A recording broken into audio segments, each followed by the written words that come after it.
Ladies and gentlemen, it is an absolute privilege to introduce our next speaker, a phenomenal leader transforming healthcare and wellness across our nation.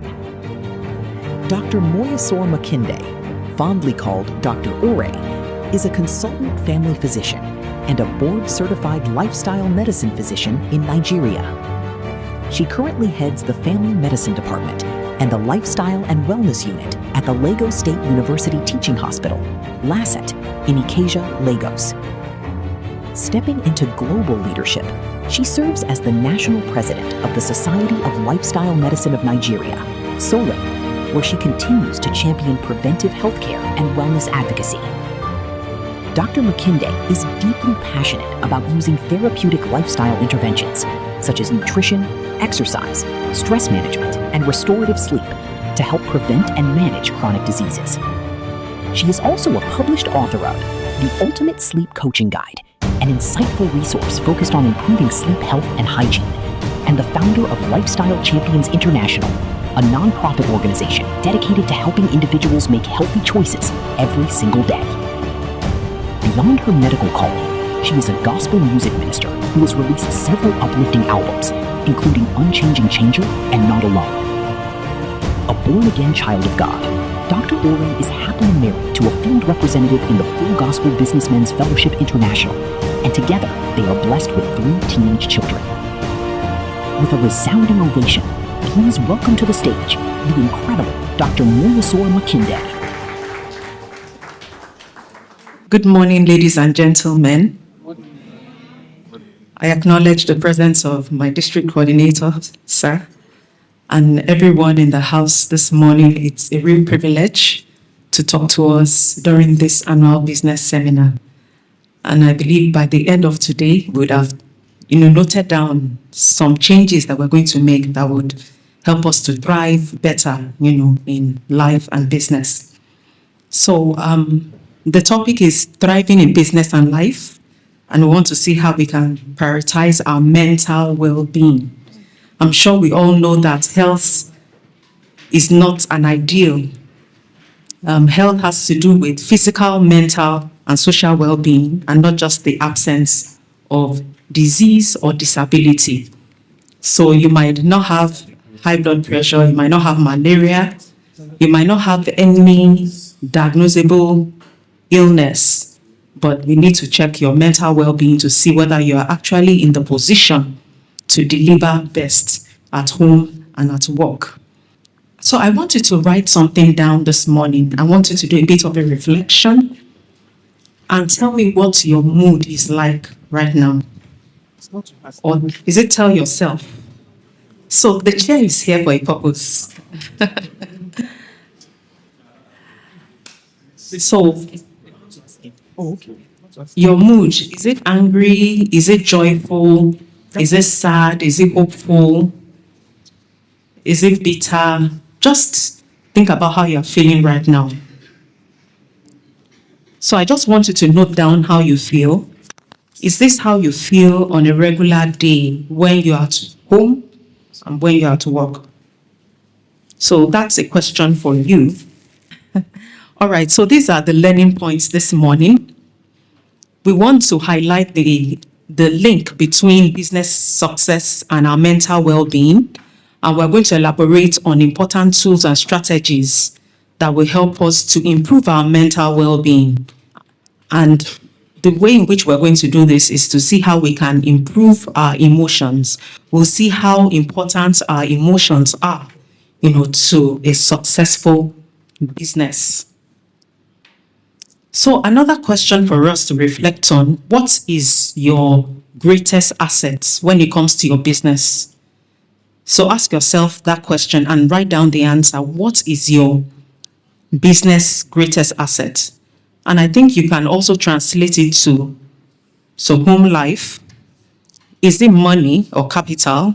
Is it technology? Is it strategy? Is it people?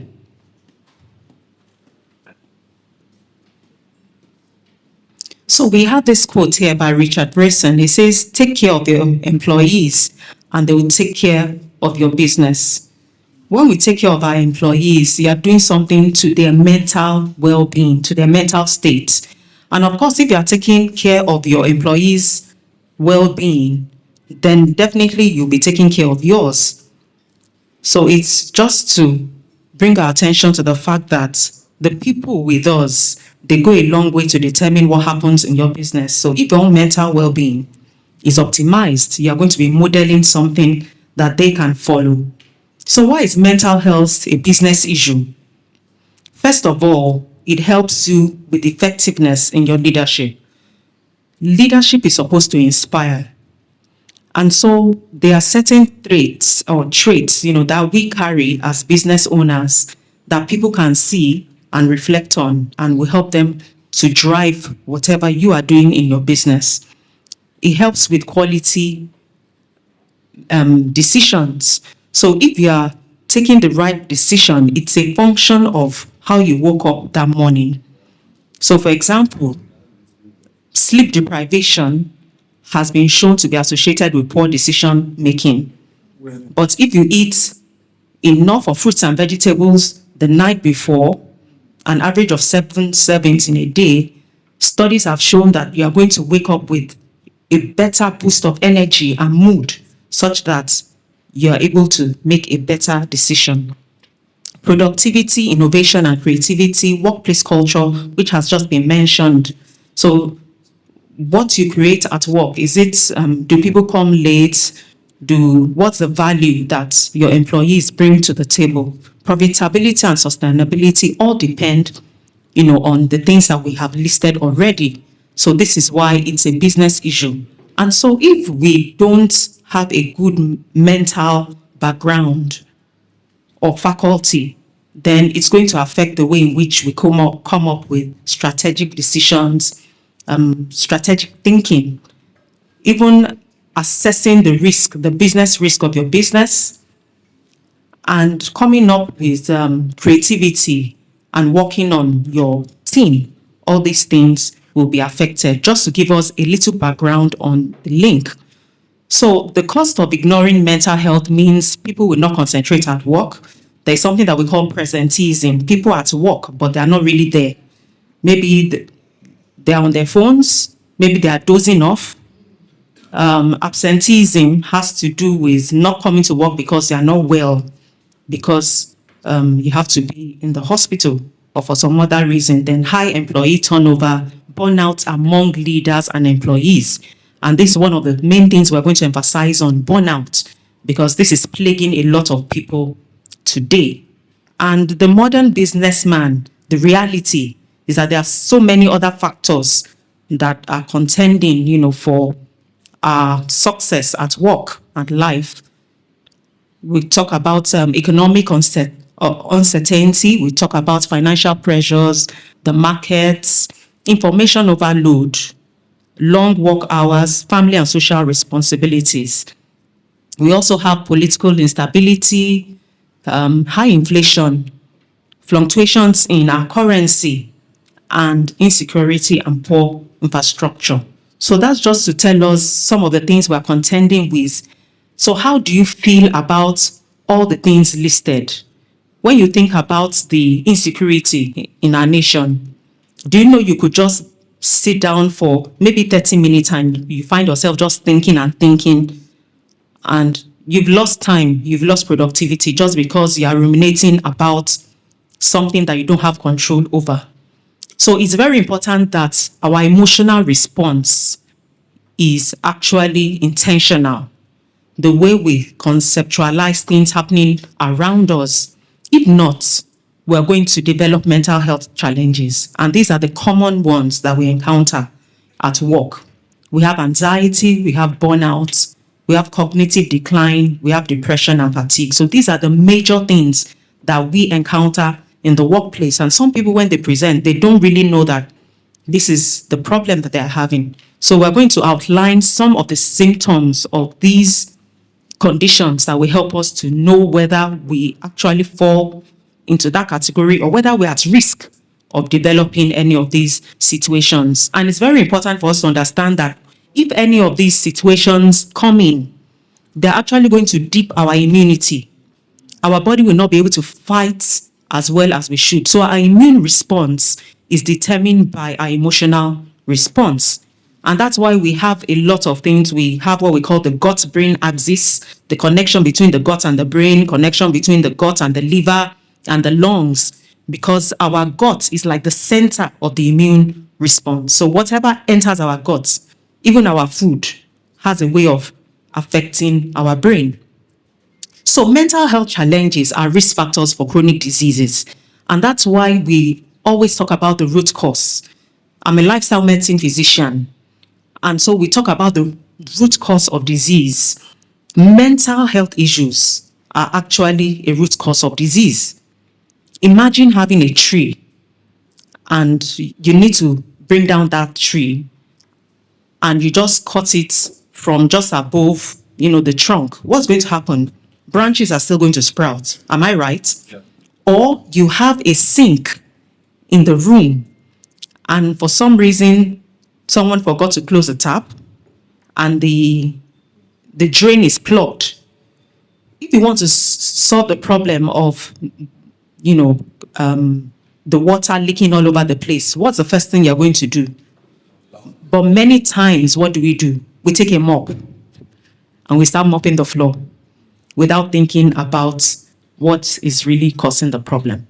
So when we don't handle our mental health issues, people develop high blood pressure, they are more prone to heart attacks, they're at risk of type 2 diabetes, high cholesterol, even cancers, overweight and obesity, as well as these mental illnesses I talked about. So let's define mental health, because this will help us to know how we're going to handle our emotions. So according to the World Health Organization, it's a state of well-being in which every individual realizes their potential. So we have a potential and we're able to cope with the normal stresses of life. That's number 2. We can work productively and fruitfully. That's talking about thriving in business and life, and is able to make a contribution to his or her community. So these things are very key, to having optimum mental health. So let's talk about, we'll talk about how we handle stress, but this is an illness wellness continuum. Just because you are sick does not mean you are well. So we should look at how we can move from being ill to being well. Before we get to disease, it takes a while. You just find out that you are having unhealthy habits, and stress is usually one of the precursors of unhealthy habits. You find out that when people are stressed, that's when they're more likely to snack on unhealthy food. That's when they're more likely to have difficulty sleeping. That's when they're more likely to turn to toxic substances like alcohol because they're trying to distress. But are there better ways of distressing? So another thing I want us to write down this morning: what does stress mean to you? Because if I ask each and every one of us in the room to tell me what stress means, I'm going to have about 100 different, answers. So, but remember that we need to be able to cope with the normal stresses of life. And stress can follow different dimensions. But according to Andrew Bernstein, he said the truth is that stress doesn't come from your boss. It doesn't come from your kids, from your spouse, from traffic jams, from health challenges or other circumstances. It comes from your thoughts about your circumstances. So your response to those circumstances are what matter. We've heard a lot of people say, oh, my children are stressing me. Oh, my boss is stressing me. So, but it is your response that really matters. So this is a definition of stress. It is how we react when we feel that we are under pressure or when we feel threatened. It usually happens in a situation when we think we are not in control or we think we can't manage that situation. That's one way of defining stress. But I want you to imagine that a lion is with us in this room, just at that corner. What emotion do you think you feel? Yes. So it's going to be either fight. You either have the feeling of wanting to fight the lion or flee away from the lion. But do you know that for you to be able to fight that lion, your body needs to produce a certain hormone, which is called adrenaline. So adrenaline is what is going to give you the ability to fight, if at all. And if we measure your blood pressure in that situation, your blood pressure will be hitting the roof, maybe 240, 160, even if you are not an hypertensive patient, because adrenaline, that's what it does. It puts you in that position to be able to fight or flee from a situation.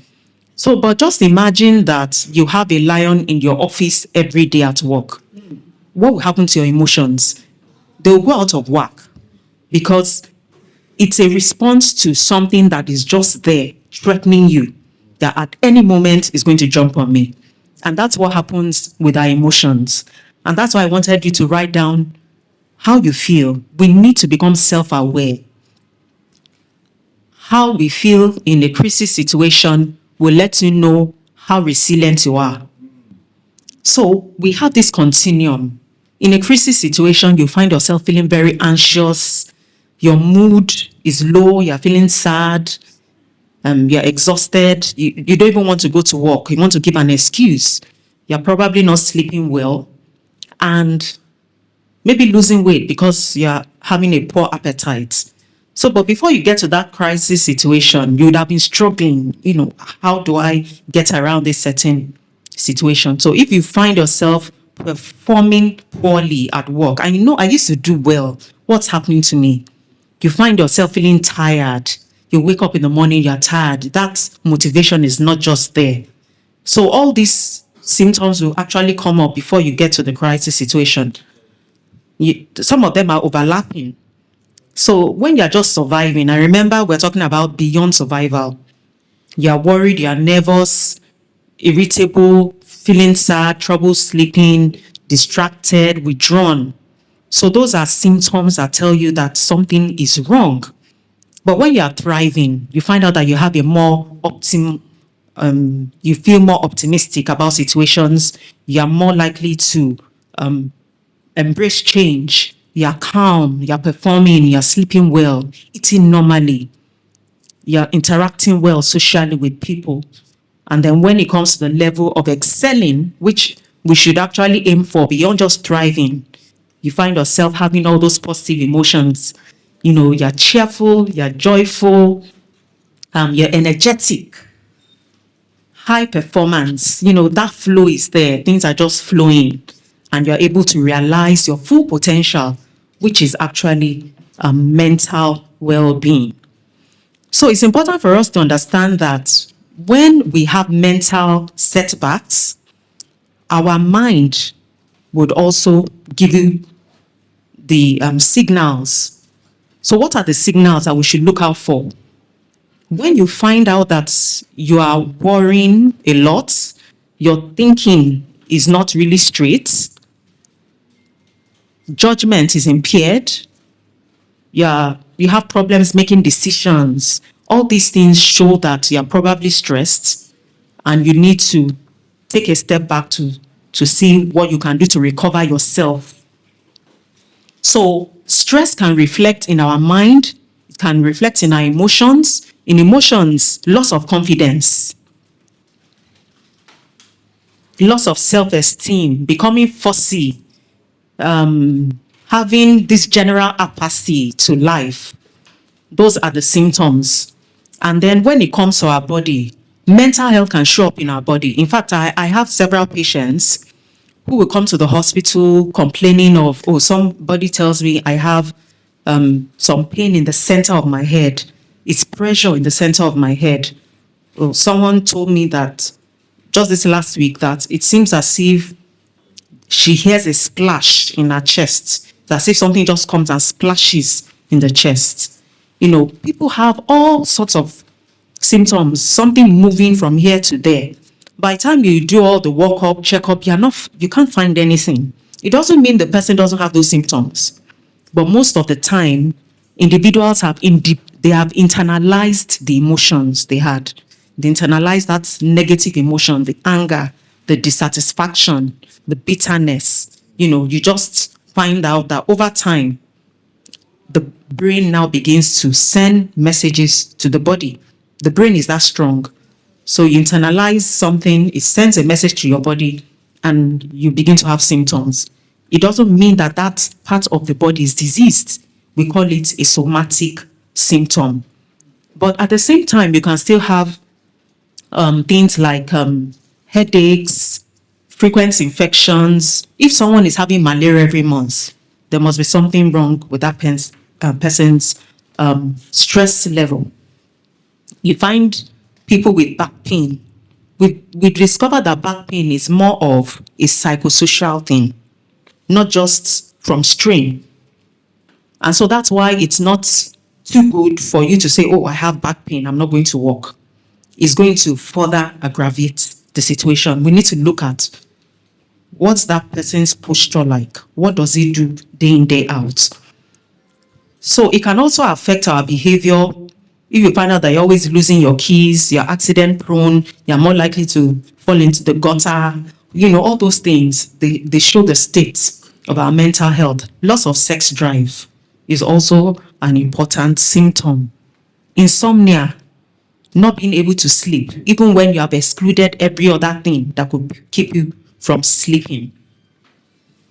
So this shows a stress performance curve because stress is important. Remember, we have to handle the normal stresses of life. So you can have either a eustress or a distress. So being able to manage stress will determine how you can express or respond, to a situation. So when the stress is minimal, or you don't have enough stress to drive whatever you're doing, then you find out that you'll be more like a mediocre. It's like you're not achieving your optimum potential. But when you have optimum stress, just at the right pressure, you will be at the peak. But when it's becoming too much, then you find yourself feeling fatigued, overwhelmed, and exhausted. And this is what happened with someone who came to see me just, I think, 1 or 2 weeks ago. She's been doing very well, but all of a sudden, all the symptoms just started showing up, and she was wondering, she would just find herself crying, and she was overwhelmed and on the verge of burnout. So I wish people knew that my mental health is so physical too. So if you are having all these symptoms, it's a sign that you could just be having poor stress management, or you're on the verge of burnout. Headaches, pain in the jaw. I've heard people tell me that I just feel something moving in my jaw, it's just twitching. So our body tends to respond to emotions through the secretion of certain chemicals. They come from the brain in response to our emotions. Palpitations. In fact, do you know that there is a simple way of copying a palpitation? Because it is what we call a sympathetic response. Sorry for using that jargon. But for those of us that did biology, we have parasympathetic and sympathetic. It's the sympathetic that makes you sweat, makes your heart beat very fast, makes you feel highly pressured, makes you want to go to the loo. But do you know that you can slow down that sympathetic action just by taking a deep breath? So it triggers the parasympathetic, which slows down the hormones that make you feel sweaty and make you feel palpitations. So upset tummy, sweat, cramps, restless legs, all these show that our mental health can be physical as well. So why do we need to deal with stress? It is interesting to note that up to 70% of visits to the primary healthcare provider are associated with stress. The patients will not come and tell me that, doctor, I'm stressed. But the symptoms that they're having are related to stress. Even when you are bothered about your health, it causes some level of stress. And according to the Association of Psychiatrists in Nigeria, over 60 million Nigerians suffer from mental illness. So what is mental illness? Because we've defined mental health, and remember that this thing is a continuum. There's really a thin line. And it's not until you get onto the streets and you see someone removing their hair and clothes, that doesn't mean the person is safe. So a mental health condition that has a negative effect on the way an individual thinks. So that brings us back to our mindset. Our mindset is very important in determining how we respond to our emotions, how we feel. So you can want to change your mindset, to change your thought pattern. It will determine whether you have those palpitations. It will determine whether you're going to have outbursts of anger. And in fact, I got this study that shows that Nigerian children feel under the most pressure to succeed globally. So if children in Nigeria are under that much pressure, how much more adults? So how are we going to deal with this? So just to summarize the symptoms of anxiety, for you to really know what anxiety means, because anxiety is a disorder. Sometimes you just feel anxious, but it can become a disorder which needs medication. So if you find yourself feeling apprehensive, feeling worry or dread, always having a dry mouth, shortness of breath, shaking, trembling. I've had patients like that. They will come and tell me that I'm shaking, I'm trembling, numbness, tingling sensations, chills, flushes. I mentioned palpitations earlier on. Hyperventilating, that's breathing so fast. You just find yourself breathing fast. Why am I breathing fast? Some people tell me that my breath will just cut all of a sudden. It's as if something is about to happen. Headaches. I mentioned insomnia, fatigue. Even ulcers have been found to be triggered by stress. And of course, relationship problems. So that's a summary of anxiety symptoms. But most of the time, before we get to burnout, one would have had symptoms of anxiety, feeling drained, loss of reality, lack of meaning and motivation. Why am I here? What am I doing? Does it even make sense anymore? Lots of empathy. You cannot put yourself in the shoes of another person. And one of the most important things is withdrawal. One of my residents called me last week and said he's thinking of pulling out of residency. I said, why? You've been in this residency program for almost 3 years. You're about to write your part 1 and he wants to withdraw. So we talked about it and I had to ask him a few questions about his purpose and his meaning, which we're soon going to look at. Then depression is a place we don't even want to get to. Because once you get to depression, that means that person will start feeling suicidal. The person wants to end it. Persistent feelings of sadness throughout the day for no reason. Not being able to take care of self. So if you see someone who used to maybe dress well before, and all of a sudden the person is not taking care of themselves, to know that there's something going on.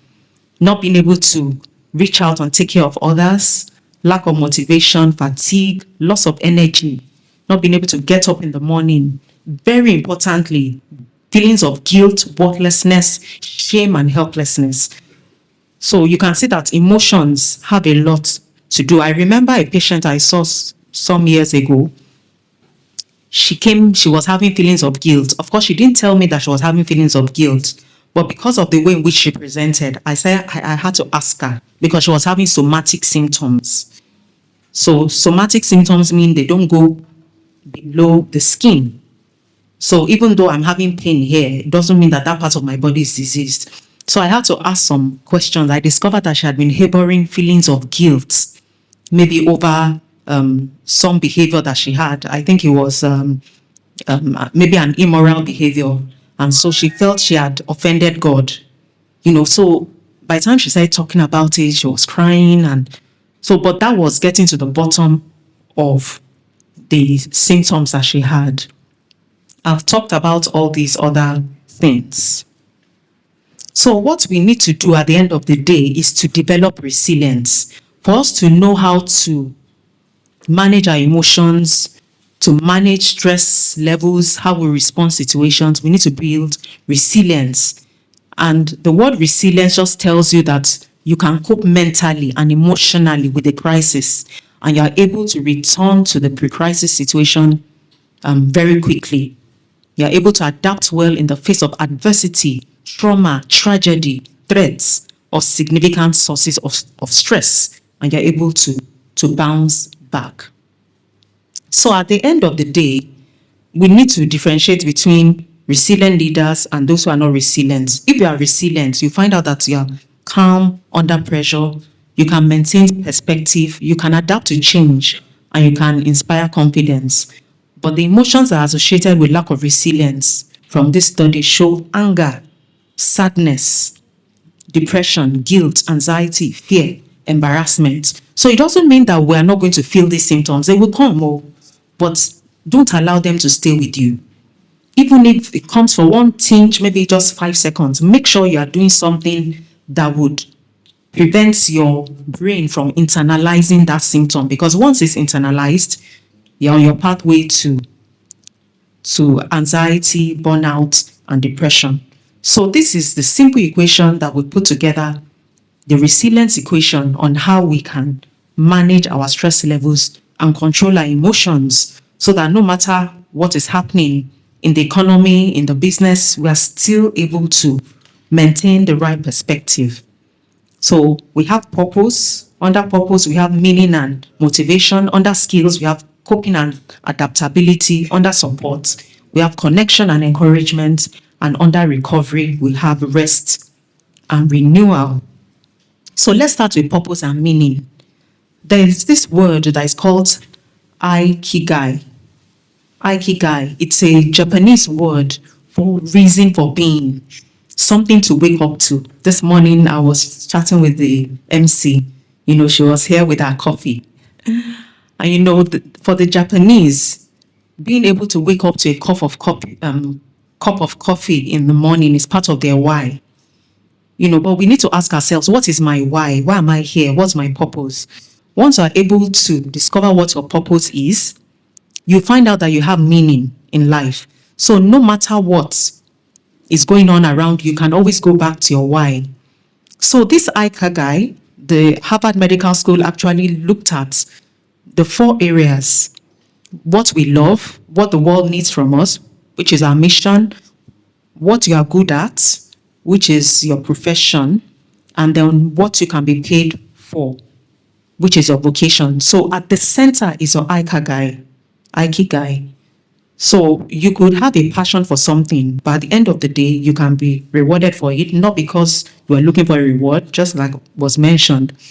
But if you are looking for your meaning, it's at the intersection of these things. So it's a motivating force that gives a sense of purpose and joy, encompassing the things that make your life worthwhile, whether that means your career, your hobbies, or your family. So finding purpose and meaning in life is the baseline. How about coping and adaptability?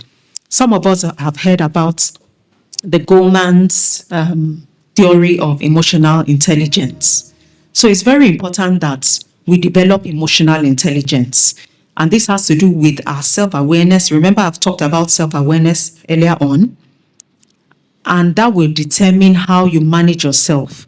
So I'm going to give us some scenarios for you to know how you're managing yourself or coping with the situation.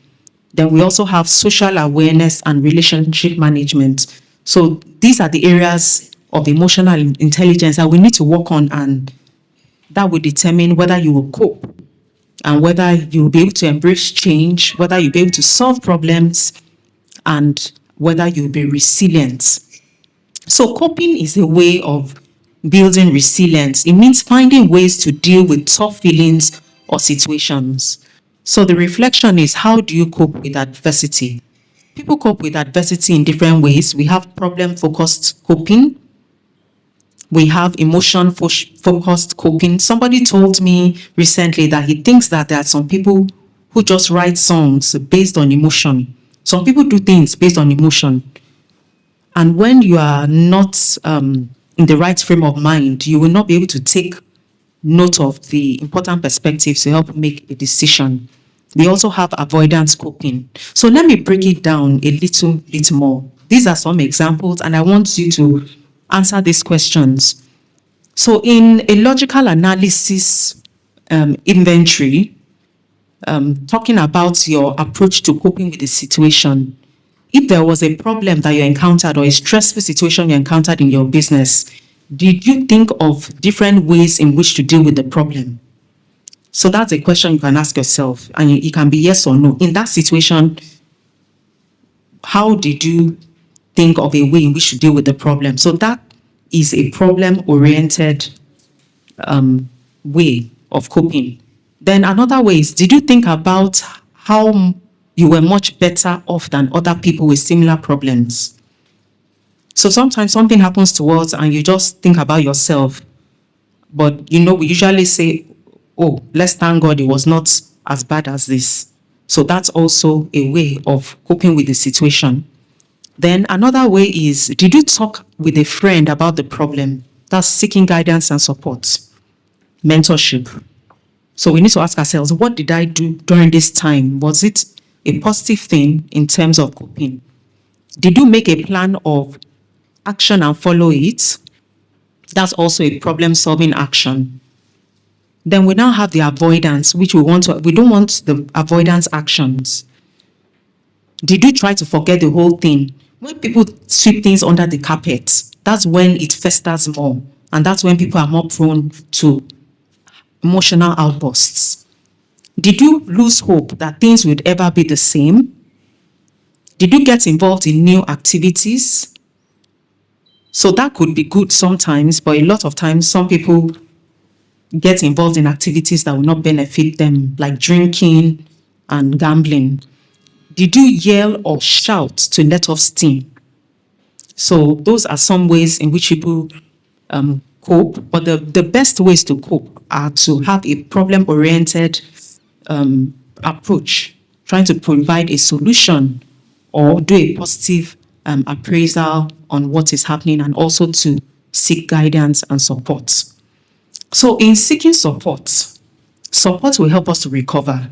And this is where the pillars of lifestyle medicine come in. For those of us who have heard about lifestyle medicine, we call it the DREAMS acronym. But D stands for diet, R stands for relationships, E stands for exercise, A stands for avoidance of substances, M stands for mental well-being, and then S stands for sleep. So those are the things that can actually help us to recover swiftly. So when we're talking about stress management, we need to organize ourselves. Apart from the fact that you already have a meaning, you have purpose, you know how to cope with things that come up from time to time, we need to organize ourselves, have a scheduler, prioritize what is the most important thing for me to do. You need to delegate effectively. Have times when you're off your device totally. Schedule recovery periods, practice mindfulness. I'll teach us mindfulness shortly, and then adequate sleep. So talking about prioritization, I like talking about this time management quadrant. So this quadrant actually highlights the things that are urgent and non-urgent. Sometimes we get ourselves involved in things that are not that important. So on the first half of the quadrant, we have the things that are important. We have on the second side of the quadrant, things that are not important, not important. And then on the vertical side, we have urgent and non-urgent. So we need to spend more time in quadrant 2. And in quadrant 2, that's where you have building relationships, finding new opportunities, long-term planning, preventive activities or self-care activities, personal growth and recreation. But you realize that these things are not really urgent. They are not really things that we find ourselves pressed for time to do. And that's why many of us relegate it to the last minute. So we do every other thing and we forget about the things in quadrant 2. But in quadrant 1, you have more of a crisis situation if you are not taking care of your health. If you are not exercising, you are not eating right, you are more likely to come down with a health illness. And then pressing problems that you just have to address. For example, now, God forbid that someone's child has a situation, you will leave this room to go and attend to that situation. But what we are having right now, falls into quadrant 2, what is going on here right now. We also have quadrant 3, not important but urgent. And this happens when people have demands from you. People are calling, you have interruptions, you have emails, meetings, a lot of popular activities. People are trying to get your attention, but it's not really that important for you. But people have placed that demand on you. And then quadrant 4 is not important, it's not urgent. This is where things that we can consider trivial come in, time wasters, social media, pleasantries, some parties sometimes. So it doesn't mean that we cannot spend time in any of these areas, the other 3 areas, but we just have to be intentional about how much time we spend there. So positive thinking builds positive emotions. And when we spend time in the recovery and the support phase, we find out that we are able to change whatever negative thoughts that come to us about our business, we can change them into helpful behavior. So our emotions can be on a positive trajectory when we have a better way of connecting with people, when we get involved in organizational activities, especially when it has to do with volunteering, donations. Then our hobbies are very important. I encountered a patient recently. She has been coming to the hospital because she's been having panic attacks. So she's been on medication, but she kept coming back. And I felt that I had not addressed the root cause of the panic attack, because a panic attack is like an anxiety problem. So I decided to ask her, please, what are your hobbies? Because she was telling me that life is boring. She's a Christian. Life is boring. Her husband is a pastor. He was always bringing her boring. So I said, what are your hobbies? What do you do? And she said she plays games on her phone. I said, that's not a hobby. So there are things that we must, develop. It could be reading, hopefully not reading from an iPad or a laptop, reading, writing, singing, dancing, traveling. There are so many things that we can do. Some people is drawing, and that is an innate ability, and we've forgotten all about it. So I now discovered at the end of the day that she was actually being ignored by her husband. Her husband would sleep in the sitting room and pray all night. Yes, pray all night. And she grew up wanting to have some feeling of someone touching her when she's sleeping. So that was even the root cause, of the panic disorder she was having. So, but a lot of other people, they will find their way out of that situation and look for someone who is more interested in them. And that's how affairs begin. Yes, because once they discover that someone is paying them attention, they will get it elsewhere. Journaling is also very helpful. Our spirituality is key to our purpose. So we need to choose what defines our identity and neutralize the negative life beliefs by reframing self-statements. This is something that we have to teach people who have anxiety and panic, because what comes to their mind at that point in time is something terrible is about to happen. I'm going to die. Nobody cares about me. So your mental state at that time would affect your outlook on even your family and your business. Practice forgiveness. Sometimes we just have to let go, explore new activities, and love yourself. These are ways in which you can love yourself. These things, they are very non-urgent, but they're important. Going for a walk, spending time in nature, taking a long bath. How many of us play games here? Maybe tennis, listening to music, playing with the pets. There was a study that showed that if you pet a dog, your BP can drop by just some millimeters of mercury. Yes. That's part of it, actually. Maybe they don't know why, but the studies point to the fact that it can actually help your emotional well-being. Walking in your garden, just touching the sand, and the plants and seeing it grow. I have a patient who has a mental health disorder. One of the things she was told to do was to tend the plants. So, or nurture the plants. So that gives her some sense of meaning. You can get a massage, you can call up with a good book, watch a comedy. We are very good with comedies in Nigeria. I don't know how we come up with so many of these humorous things. Then pray, worship, and dance. So I call this the stress relief toolbox. So there are actually things we can do. They are non-urgent, remember. But if you don't make time for them, your whole day would have gone by and you will not have relieved, the pressure that has built up during the day. So another thing is our mind-body connection. So studies have shown now that meditation, mindfulness, they are very important in helping our mental well-being. So when we are mindful, what mindfulness means, I just want you to close your eyes right now. Close your eyes. I want you to take in a deep breath. I want you to be curious about this moment. How do I feel right now? What's the sensation I'm having in my toes, in my hands, in my tummy? Breathe in and out and just, it's supposed to be a time you are non-judgmental. You are just appreciating that I'm in this moment right now. There's something I'm doing that's really important and that's going to help the person I'm addressing. And that's why you don't need to get to a situation where you say, my boss is stressing me, my boss is speaking on me. You can reframe the statement in your mind to say that the reason why my boss is calling on me every now and then is because he believes in me. He trusts me. So you have reframed the statement. Otherwise, you are going to end up feeling embarrassed and feeling picked on. So that's what mindfulness is about. And you can apply mindfulness in your day-to-day activities. We have mindful eating, mindful walking. As you're walking, you're thinking about how your shoes or your feet are dropping on the sand, how it's sounding. You are taking cognizance of the breeze, in your face. You are thinking of nature. So that is mindfulness. And you can do it when eating.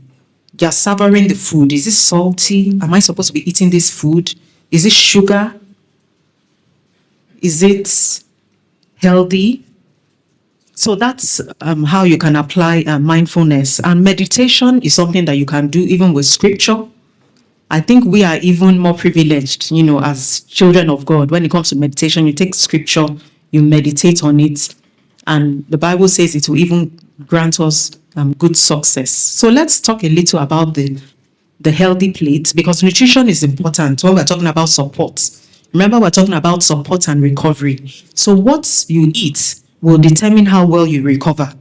So studies have shown that processed foods, they make you have a high, so a glucose high. So everything that we eat enters our bloodstream as glucose. So, but when it hits the bloodstream too quickly, your body begins to produce insulin. And when it produces insulin, it's like a growth hormone. So you are more likely to put on weight when you eat a lot of foods that hit your bloodstream very quickly. And that's what happens with our rice, our bread, our processed snacks. And it's not just about putting on weight alone. It's about inflammation. So inflammation is like the pathway to illness. So when we overeat, then it affects our fat cells. And well, I don't want to give us all the jargons about fat metabolism and how it predisposes to type 2 diabetes. But how do we combat this? We need to have a high fiber diet. And this is what we call the healthy food plate. Most of our nutrients, they are found in fruits and vegetables. So half of our plate will actually be vegetables. And then a quarter is our starch or our carbs, and then the other quarter is our protein, preferably non-animal protein, preferably. So preferably fish, chicken or poultry. It could be, what we call it, mushrooms, or those of us that know how to eat mushrooms. You want to eat less of red meat and processed meats because they are actually associated with non-communicable diseases like hypertension and heart disease. So focus on whole grains. Whole grains, you see the father, you see the mother. So if you have spag on your plate, is the mother there? Where did it come from? Yes, if you have a meat pie in your plate, where did it come from? So you want to make sure that whatever you are eating is as close to nature as possible.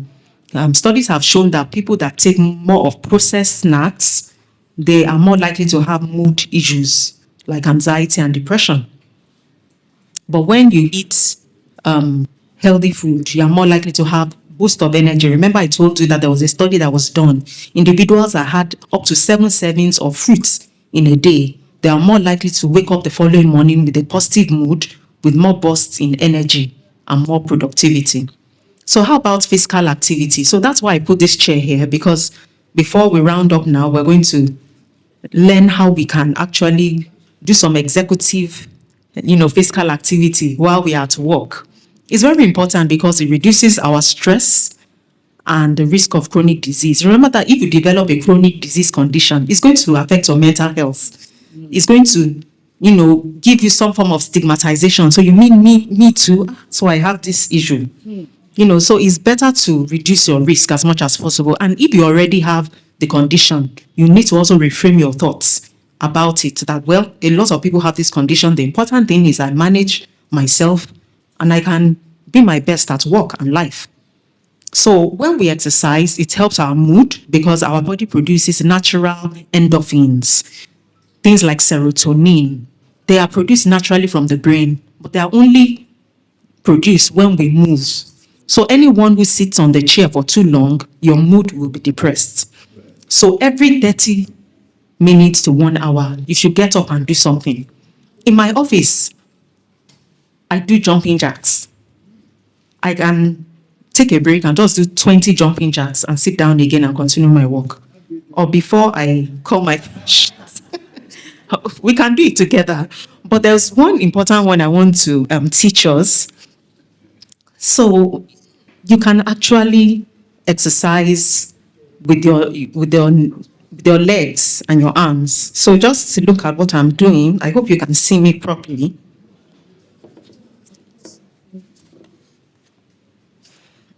Okay, so the first one we're going to do 10 reps.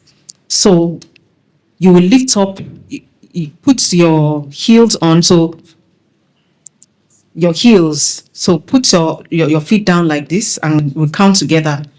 1, 2, 3, 4, 5, 6, 7, 8, 9, 10. Okay, so we're now going to put our feet on tiptoes and do the same thing the other way around. So 1, 2, 3, 4, 5, 6, 7, 8, 9, 10.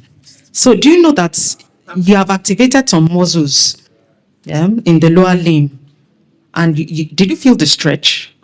You felt the stretch on the lower limb, yes. So we can also lift up the thigh like this. 1, 2, 3, 4, 5, 6, 7, 8, 9, and 10. All right. So later on, you can do the other side. Let's quickly do the arms. So look like this. Okay. So we are going to do it gently. Do it gently. So you are going to look to your left now and bend. Can you see me? I'm looking to my left and I'm bending a little. Then I'm going to go to the other side too, like this. 2, 3, 4, 5. Okay, so let's stop there. So you find out that there are some muscle groups that you're not moving from time to time. You could go for a walk, but you're not necessarily exercising certain muscle groups except you're very intentional about them. And when you do that in the office, it will help to get your hormones, those good hormones coming out, and then your blood is circulating better. Make sure that when you're doing your regular exercise at home, because the recommendation by WHO is at least 150 minutes of moderate intensity exercise during the week. So you can divide that into 30 days on, 5 days of a week. So for you to know that it is moderate exercise or moderate intensity, you want to do what we call the talk test. How many of us have heard about the talk test?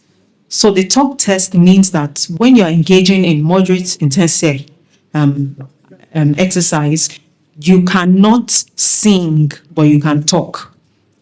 So it means that you're walking so fast that you're trying to catch your breath, you can only talk. But if you're involved in low intensity exercise, you're walking in a stroll, you can talk, you can sing. But if it is vigorous intensity, you're doing it so fast, you can't even see anything. You can't sing, you can't talk. So what we recommend is moderate intensity. Yeah, so that's a way to check whether you're engaging in the amount of time you should. So stay hydrated, make exercise fun. You can go with an apple. Make sure you wear appropriate footwear and do it regularly. Of course, we know that this is a no-no, but I always need to say it. That substance abuse doesn't do us any good. First of all, what does alcohol do? It distorts our memory and judgment. And because we're talking about mental health, there are some studies that I came across. So, and I was able to see what the brain of someone who doesn't take alcohol looks like, and the brain of someone who takes alcohol. So they discovered that the brain of people that take alcohol shrinks. The gyri, they shrink, and the sulci in between the brain, becomes bigger. It impacts on hearing. It causes sleep arousal and non-restorative sleep. It causes alcoholic liver disease, pancreatic damage, or cancer. It can also predispose to diabetes, alcoholic heart disease. And in fact, in the past, we used to tell people that, just take moderate amounts of alcohol. So WHO has come out to say now that, see, if you have not been drinking before, don't start. Because they've realized that alcohol is related with virtually every form of cancer. So there is no safe limit, for alcohol consumption. So support from relationships as well. We need to spend time with loved ones. Studies have shown that when we spend time with loved ones, it reduces our risk of inflammation. And isolation is what causes more inflammation. So you just want to reduce your risk as much as possible. So what does this mean? Even with our in-laws, with people at work, you want to practice kindness, random acts of kindness. Volunteer to do something that you are not necessarily going to get a reward for. Learn something new. And then lastly, we have sleep. So I love talking about sleep. Of course, I have my book here, which it came out of me having to help people with people who had sleep issues. It's called the Ultimate Sleep Coaching Guide. But what we've discovered is that sleep is associated with 700 genes in the body. So you either upgrade your genes or you step them down for disease. So there are some people who have a propensity or maybe a hereditary trait that could make them develop breast cancer, prostate cancer, and some other problems. If you want to activate that gene, go on the sleep deprivation mode. So during sleep, your body goes for repairs. Somebody was saying something that, but we are busy at work. We need to work. But the response that my registrar gave was that, see, just in the same way that our car is used to drive us for different things. If I decide today that I want to use that car as a car for Uber to carry rides, it doesn't change the fact that it's a car. So the fact that we are using our body for work and to do many other things doesn't mean that we're not supposed to sleep. Because I've heard people tell me that sleep is a waste of time. That if you sleep for 8 hours in a day, you have slept away 1/3 of your life. But we need to understand that sleep is key to focus, memory, decision-making, and emotional regulation. Remember, we're talking about how we can respond, our emotions. So sleep is very central to this. So 17 hours of sleep deprivation has been shown to be equivalent to a blood alcohol concentration of 0.05%. And when you have not slept for 24 hours, it's equivalent to 0.1%. How many of us know the legal level for blood alcohol concentration for you to be able to drive? You should not be more than 0.04%. And so when you don't sleep, you're already drunk driving, and you're drunk walking. You're at work, but you're actually drunk. So your judgment will be impaired, and you make a wrong decision. And that has happened even with people wanting to land a plane or drive a train. They've made wrong decisions due to fatigue, from poor sleep and judgment. So resilience is about meaning-driven work, purpose and meaning, strategic recovery and growth, using those pillars of lifestyle medicine when it comes to physical activity, our nutrition, our relationships, avoiding toxic substances, sleeping adequately, and having a good mental health. This is just a summary of all that we've said. I want us to, the last thing is a case scenario. Please, can you put up the case scenario? The case scenario. Yes. So there's a case scenario that I want us to look at that's just summarize everything. It talks about the entrepreneur who lost clarity. So David was a 42-year-old professional who had spent 15 years building a successful career. He was ambitious, he was respected by his colleagues, and he had always been known as a problem solver. Remember that problem solving is one of the good ways to cope. It's a good coping strategy. After years of dreaming about owning his own company, he decided to launch a healthcare technology business. In the months leading up to the launch, David became consumed by the pressure of making the business succeed. That's stress, right? The pressure. He worked late every night, slept only 4 to 5 hours, stopped exercising, and gradually withdrew from friends and family. What did he do? He sacrificed the support pillars. He told himself that stress was part of the sacrifice required to become an entrepreneur. Over time, David began experiencing constant worry, irritability, and mental exhaustion. He found it harder to concentrate during meetings and started making decisions based on fear rather than careful analysis. When an investor offered him an opportunity to expand quickly, David rushed into the deal without properly reviewing the financial risks. He ignored concerns raised by his advisors because he felt pressured to prove himself. He also began avoiding difficult conversations with his team because he felt overwhelmed. 6 months later, the business struggled with cash flow problems. David realized that some of the decisions that contributed to the company's challenges were made during periods when he was exhausted, emotionally drained, and not thinking clearly. Reflecting on the experience, David recognized that he had invested heavily in his business plan but neglected the most important assets involved in running the business: his own mental health and cognitive capacity.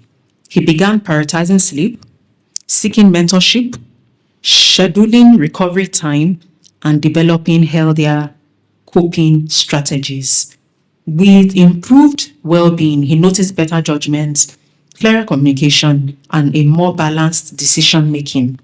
So the key lesson here is that mental health is not separate from business performance.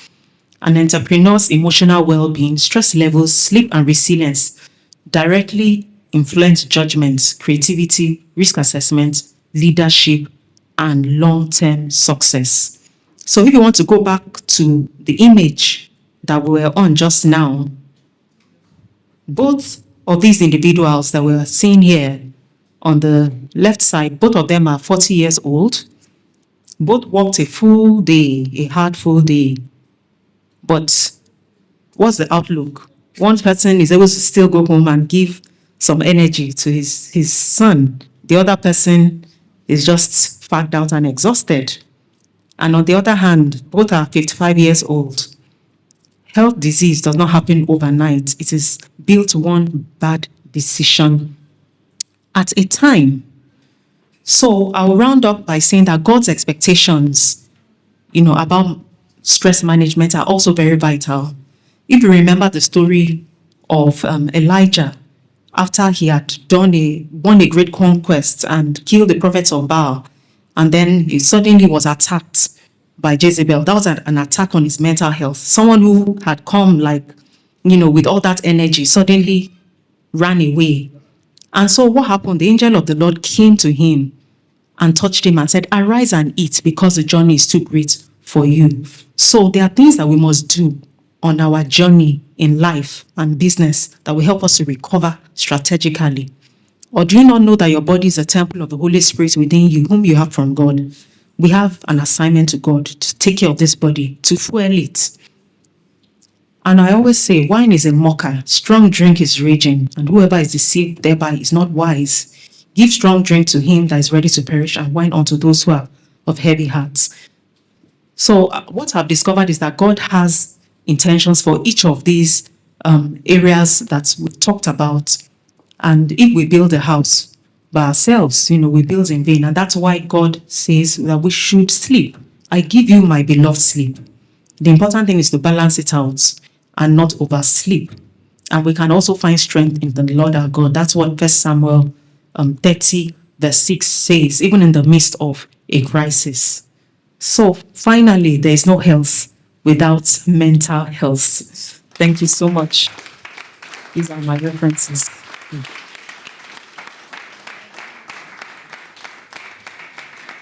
Thank you so very much. All right. I'm sure we have questions. We have questions. Questions? Yes, questions. And the people online too, I'm sure you listened. And if you have questions, please type them out. Yes, please write it. It saves us time. All right, thank you so very much. There's something that I'll also, it was something you said, but I want to just talk a little bit about it as a way of, there's toxicity, and it affects both the person and the people, especially in the workplace. And sometimes it's unintentional. You do a performance appraisal for your people, and someone is not doing well. And someone is not doing well, and you label that person a poor performer, and the person's performance continues to deteriorate. It affects the performance of the business. And then you keep, it becomes a cycle. It's good for us to be intentional about how we treat our people. Sometimes all the person needs is encouragement, because he or she could be going through any of these things that we're talking about here. There was something you said that was surprising, and I remember that I used to have that a lot when I had two toddlers, accident prone. It was bad. I was hitting my leg and hitting. I did not understand it then, because it was so bad that my husband would say, "How come you're so accident prone?" But I was struggling with two young boys, and I guess I was under a lot of pressure. So please, let's look out for others. And that's why I'm saying, instead of being reactive, to people's performance, yes, let's take a step back and reflect, which is what you're also saying. Let's take time to reflect, to understand. And sometimes all they need is counsel. We've seen a lot of people who are average, below average performers become stellar performers just because they were assisted. Sometimes you need to send them for counseling, or need to send them to see the doctors. In fact, you have touched on something important, the emotional intelligence, so talking about self-awareness, self-management, and then social awareness. So even in your business, you need to be aware of the emotions of other people. Either you are managing your boss in a certain way, or you are managing your employees based on the fact that you're socially aware of what they are going through. And so that's where relationships, are actually fostered. Thank you for bringing that up. So maybe you share your MB with me and you hold on to the BBS since it looks like I'm doing some. All right, we have a lot of questions here, so I'll try and see if we can. Sorry? Okay, yeah. Some might be. Okay, so I'll just read them and see. Okay. Inflammation, what does it mean? How does it affect our health? Inflammation, I think you talked about it. Yes, so inflammation is a word that shows that something is festering. So there are different types of inflammation. It can be acute inflammation. That means if you hit your leg against something now, you will see that there will be a bump, you have some pain and some swelling. So that is inflammation. But inflammation doesn't just occur here, it can occur inside the cell. So the cell has a way of responding. So there's something that we call, it's a lot of grammar, we call it oxidative stress. So we are saying that I can be stressed mentally, but we actually can have stress on the cell. And cells make up our tissues. Tissues make up the system. So in oxidative stress, there are certain things happening, but all the things I've talked about today, our exercise, our nutrition, our social relationships, they can actually help to reduce that oxidative stress, and that will reduce the risk of inflammation. Since this is not a biology class, I hope I don't have to go into too much detail on that. Does that answer the question about inflammation? It's just the body's pathway to disease, how you are threading towards a disease or pathology. Yes, they're related. So it can be acute, it can be chronic. When it is acute, it's in response to injury. When it is chronic, it's in response to our habits, our lifestyle, our relationships. So that's why someone's poor relationship and toxicity can make you lose your defenses and make you fall sick. All right. Okay, so next question. I have these two questions. They're similar. Says, is mental health hereditary? And then the other one says, what percentage does genetics have in mental well-being? Is it safe to do exercise after a sleepless night? That's the second question. But the first one is also about genetics. What percentage does genetics have in mental well-being? And what is mental health hereditary? Yes, so mental health, for all conditions, there's an element of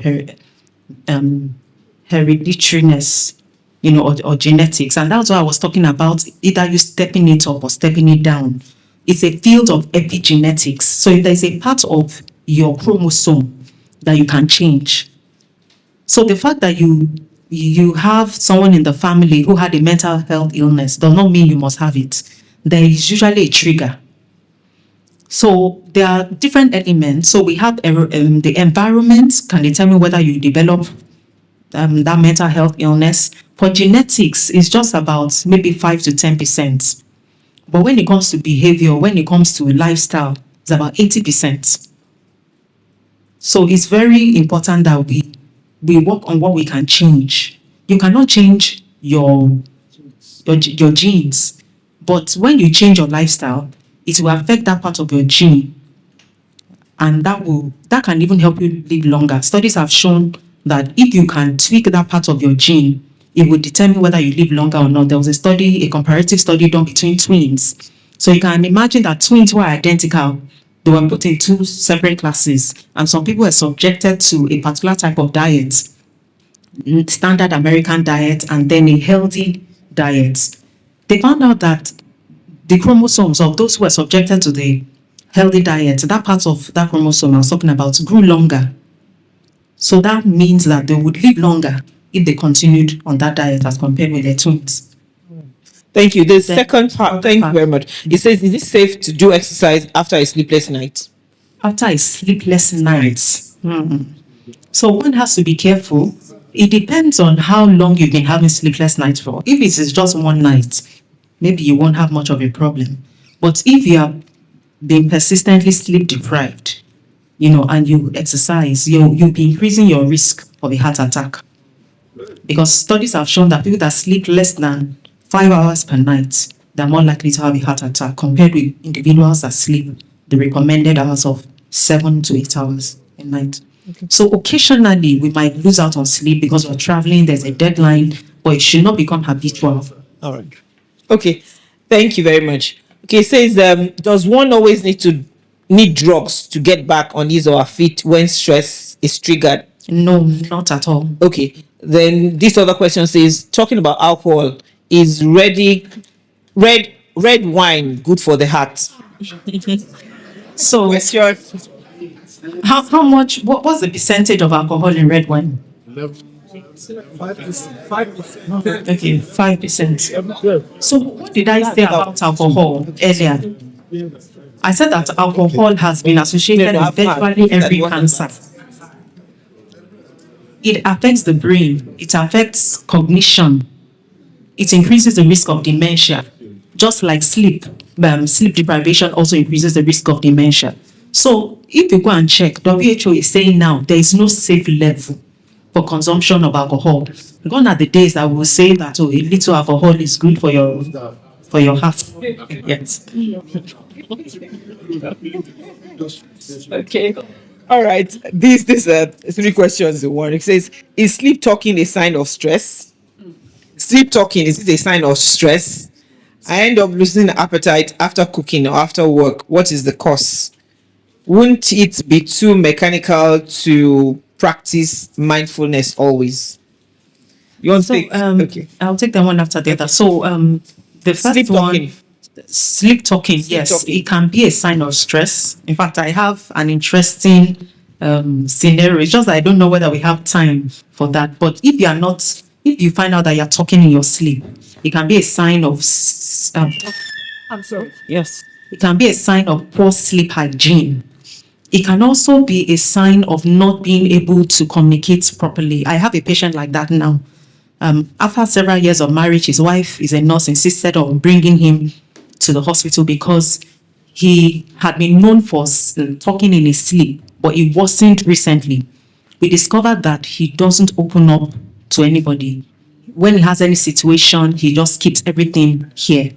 So it was based when I was trying to explore his symptoms, I discovered that he doesn't open up, and he actually confessed that it was because of the way he was brought up in polygamous family. You know, they say if you tell your ideas or anything to this other person in the family, they're going to use it against you. So there are so many things, but stress is one of them. Sleep deprivation is one. Not being able to open up, to talk about situations is also one. All right. The second one had to Second do one, with- yes, losing appetite after cooking. Yes, because we have the 5 senses. You have your sense of taste. If you have tasted that meal, and you have been exposed to that flavor for up to 20 minutes, it can actually send a message to your brain to say that you are full. Yes. Yes, and it's a trick we can, for people that want to lose weight, we say don't rush your meal. Eat slowly, eat mindfully, because it takes about 20 minutes for your stomach to stretch, and the message from the stomach goes to the brain to say that you are fine. But if you rush the meal, you won't notice the cues. You even go for a second helping. All right. Says, won't it be too mechanical to practice mindfulness always? Initially, it will seem mechanical, but over time, you discover that you can go into it very easily. It's something that is it creates a relaxed environment for you at work, in whatever you are doing. So you could tell yourself, just like you go for a walk, you can say, oh, today I want to do a mindful walk. So a mindful walk will not be a brisk walk, because you are trying to feel what is going on around you, using your 5 senses to analyze what is going on around you. Same thing with your eating. Even in the office, if you're having a conversation, you can actually practice mindfulness without the person knowing that you're doing that, because I'm being conscious of that moment, what is happening right now. I'm not judging myself, I'm not judging this person. You have open curiosity and open mind to what is going on, to be able to apply whatever strategies are necessary. Thank you very much. I'm sure that we're being blessed. I'm sure. Yes. Okay, so there's this question. Have a person with a failed marriage and she had a number of miscarriages before the break, does not like to see doctors. What do we advise? The person does not like to see doctors. Can we arrange a virtual consultation Can we arrange for the person to, maybe it's a hospital the person doesn't like, or is it just doctors? Maybe we'll ask the person. Yes, there's so many ask this question to Yes. see you afterwards. Yes. Yeah, because I'm not sure it's clear enough. Okay, so this next question says, if you have a bad wife or husband that affects your mental health, what do you do?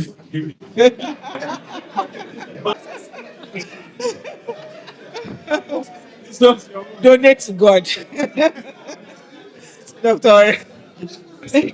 Why did you marry the person if the person was bad? So I think it was, we need to go back to your why. Why did I marry this person? Because sometimes you even start a business and the business looks like it has gone bad. Why did you start the business in the first place? And I think that was part of what I wanted to call him Dr. was telling us earlier, that, the reason for doing something is actually very important. You can do something to improve your wife or your spouse. You can tell God, please help me, I want to work on this person. But start by working on yourself. Because who you are will be a reflection of who that person will be at the end of the day. Because you have to show leadership one way or the other. So let's not condemn the person. Be emotionally aware and look at that person's state and ask yourself why. Ask questions, why? And then look at positive things you can do. Remember the strategies, the coping strategies. So look for solutions. Don't try to avoid. Don't try to blame. Don't try to vent or shout. Thank you very much. There's something my pastor always says. He says, if you say your wife is a witch, then you must have been the wizard to talk. All right. Thank you very much. Okay, so this next one says, what's the link between stress and sex? Does sex help to reduce stress? Yes, sexual intercourse can help to relieve stress. Yes, it can. Due to the hormones, remember that there are some things that happen during that engagement. There's the release of endorphins. It's a type of, well, I know some people will like it if I say it's exercise. People have asked me that, can our regular exercise be replaced just by having sex? I said, no, it cannot replace it, but it's also, very important. But there are certain hormones that are released during that experience that make us feel excited and happy. And of course, that will relieve the feeling of stress. Okay, this is almost similar. I say I work in the construction industry and do a lot of walking. Walking. Can that be said to be exercise? The walking. So that is physical activity. So we have different types of physical activity. And physical activity can be associated with stress. So if you have to be on the alert, like you're walking around, but there's something you are doing that makes you mentally alert to be able to control or manage a situation, you really can't call it exercise anymore, because exercise is supposed to be fun. Exercise is supposed to be relaxed. And that's why going to Dubai Market or going to, what do we call it, Epo or K2, that one is not exercise. It's physical activity, because the hormones that are released are stress hormones, because they can pick your pockets. They can go away with your goods. So you have to be on the alert. So the kind of hormones that are released are different from when it's exercise. When it's exercise, it's endorphins, things that make you feel good and happy, make blood circulate. Of course, blood will circulate the other way too, but you have more of the lion, in the room with you. All right. Okay, I think now we know. Okay, so this one says, please, Elon Musk just became the world first trillionaire yesterday, Friday. I believe most of these people don't sleep up to 8 hours a day, yet they're not battling mental health issue. How do they cope, or how do they do it? How do we know that for sure? What I've discovered is that many of those people, they've gotten to a level where most of what they are making, maybe their wealth creation is even based on investments. They don't even have to go to the office to be pressing their computer or be having team meetings like people who are still trying to build.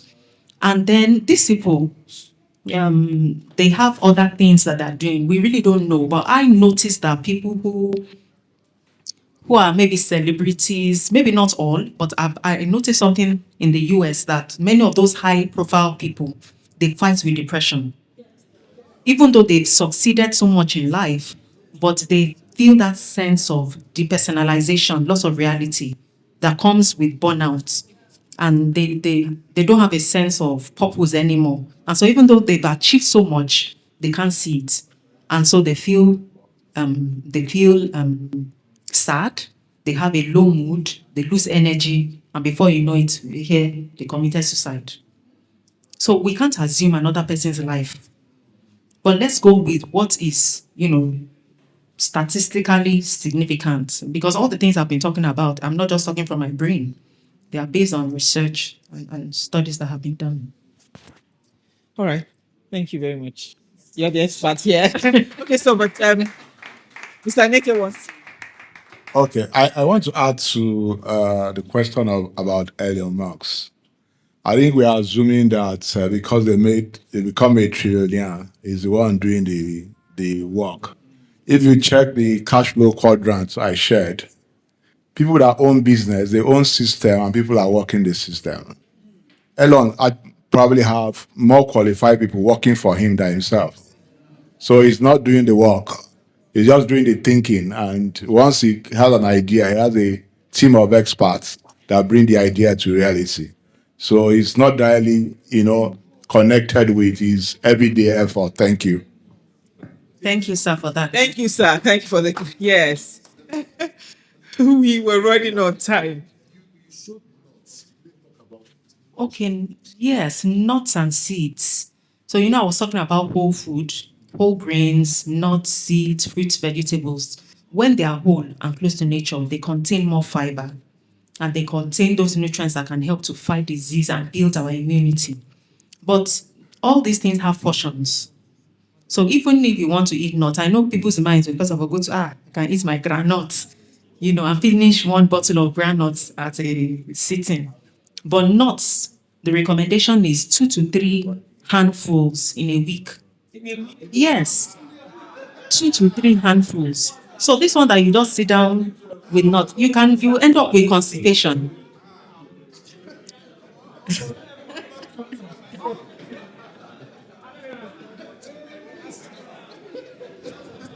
I'd just like to take. Good afternoon. Talking about Elon Musk.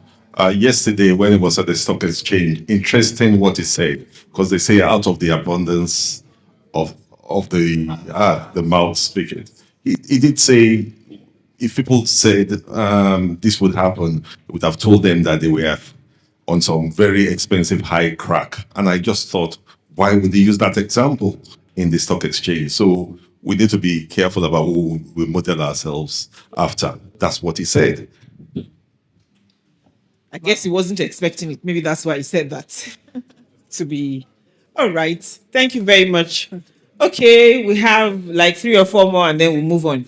Okay, so this next one says, what is the treatment regime for someone who believes she's healed when tests have discovered nothing and is fearful when there's nothing physically wrong with her? You mentioned that, yes.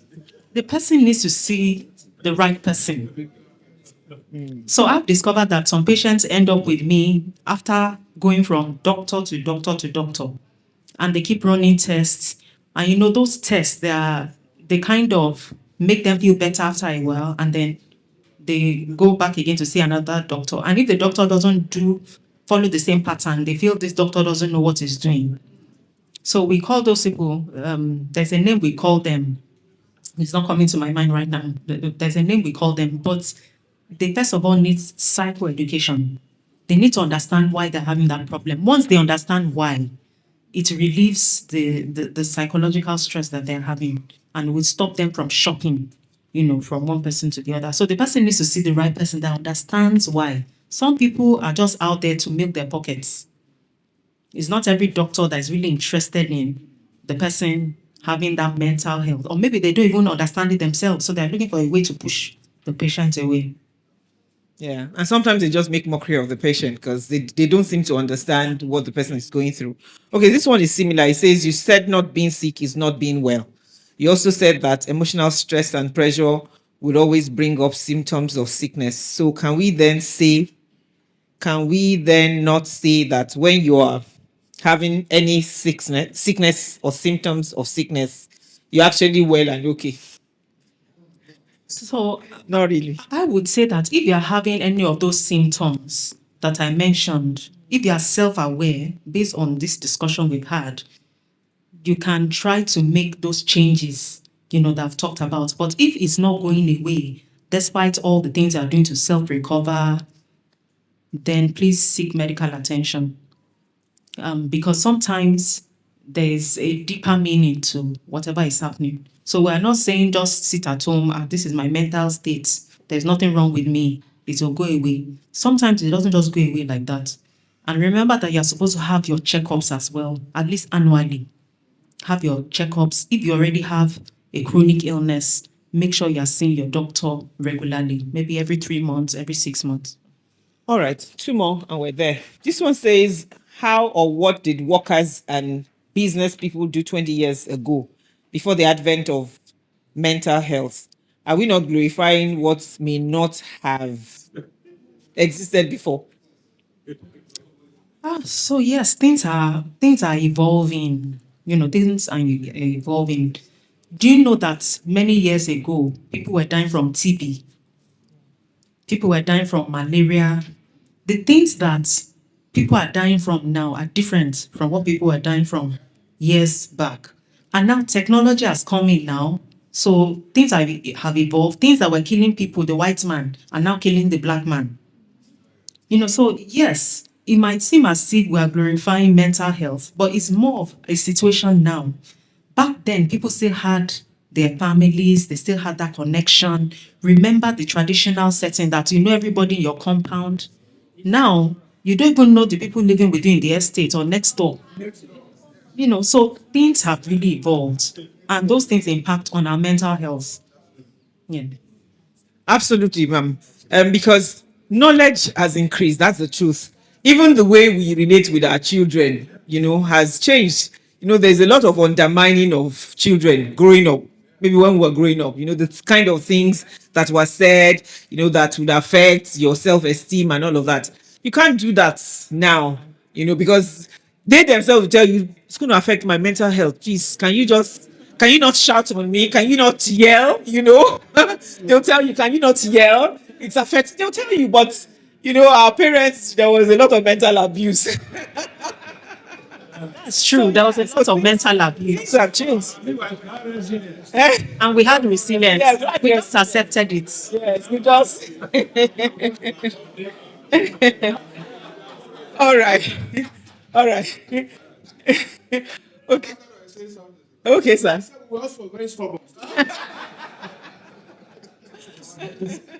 That's resilience. Okay, so this is the last one. It says, unless there's any online, please can you help us check if there's any online? Okay, none. Okay. These are two questions. It says, please differentiate between mindfulness and self or situational awareness. I think you've done that. For people who control their time, 8 to 5 p.m. jobs, can afternoon sleep fill in the gaps for night sleep?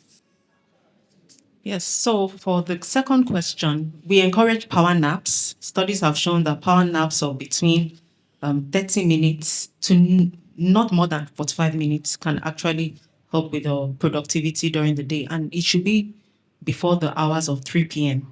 Because if you're taking naps after 3 p.m., you're going to push back your biological clock. Everyone has a clock inside them that times you for day and night. So you discover that at night you're not just feeling sleepy because you slept after the hours of 3 p.m.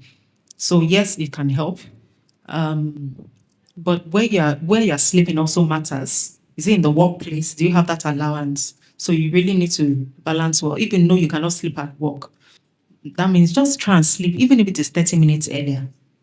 You find out that you feel more energized during the day than just sleeping 6 hours and feeling you can take a nap during the day. So a nap is not mandatory, but it's helpful, especially for people who do shift work or calls. Yes. Thank you very much. Is there anyone here who is under 30? I'm not sure. But actually, in the Gen Z workplace, they have a snooze zone. You can actually take a nap during work. Okay. That's where they're different. They're different. and it become, have a place, you can go and play a game as well. They have game rooms in their offices. So they really are aware of mental health, and they have planned around their work environment things that would help reduce the stress level. We can take a cue from them. Okay, so this last question, last now. As heads and leaders of businesses and organizations, what practical steps can we take to prioritize mental health wellness? I think those are the things. I think this whole conversation speaks to it. Yeah. So just like I said, let's spend some more time in the second quadrant of our time management. Those things are non-urgent.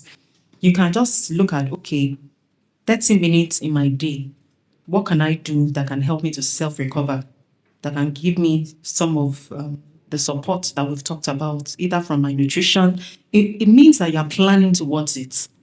You're not just doing, before you can implement, you must have planned it. You can take some snacks to work. If you're taking snacks to work, maybe you're taking apples, taking garden egg, some nuts like almonds or groundnuts, you package it nicely.